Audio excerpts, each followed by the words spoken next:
Ndị Igbo, Olukwe N'Ọzọ. This time every year, the Congress of Igbo Leaders UK presents the Igbo Festival of Arts and Culture. 22 communities performing to win one trophy. Igbo culture par excellence. Dance, drama, masquerades, Igbo cultural play, traditional artists, Willie Nwanne, Amazing Weze, Chinedu Nwabaro, Chinedu Anonym, Don D, Lil Uwin, Testimony Joe. Ihe ọwụ na-eji mara Igbo mbọsị aha ka ọ na-eme 11th of July 2015 asị ngwa mmadụ jiri anya gị bịa nene.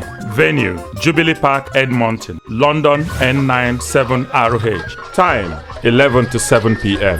This event is free. For sponsorship and participation, email congressofigboleadersuk@gmail.com. Telephone 07877805682. Ndị Igbo, olu onene na omume.